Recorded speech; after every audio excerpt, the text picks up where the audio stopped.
So, ఒకానొక టైంలో BJP, Congress ఇవన్నీ కూడా అంటే ఎట్లా ఉండేదంటే పోటాపోటీ. ఇప్పటికి కూడా అదే లెవెల్‌లో ఉంటది.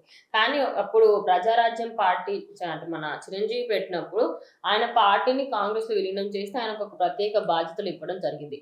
అదే ఇప్పుడు మళ్ళీ రిపీట్ అవ్వదు. జస్ట్ కాంగ్రెస్ ప్లేస్‌లో బీజేపీ ఉంది అంతే.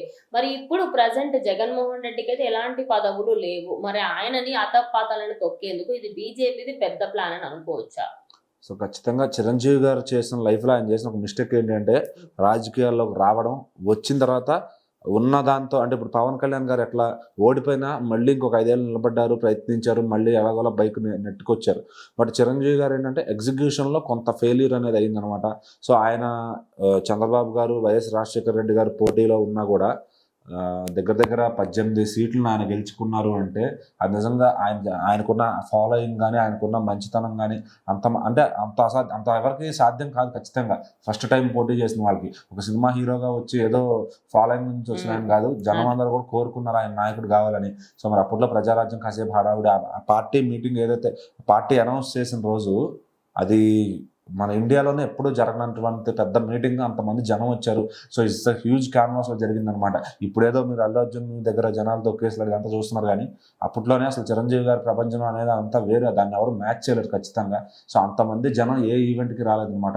సో, అయితే అనుకోని పరిస్థితిలో ఆ 18 సీట్లతో ఆయన ఎలాగో మళ్ళీ ఇంకొక 5 ఏళ్ళు గడపాలా అని చెప్పి, సో, ఇంకా పూర్తిగా రాజకీయాలకి స్వస్తి పలుకుదాం అని చెప్పే విధంగా ఆ పార్టీనైతే ఇటు కాంగ్రెస్ పార్టీలో విలీనం చేయడం జరిగింది.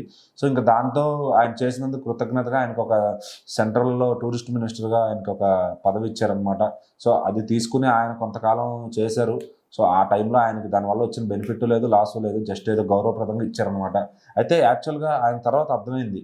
ఆహా! చిరంజీవికి ఉండే రెస్పెక్టు మన పాలిటిక్స్‌లో ఉంటే ఉండదు అనే విధంగా.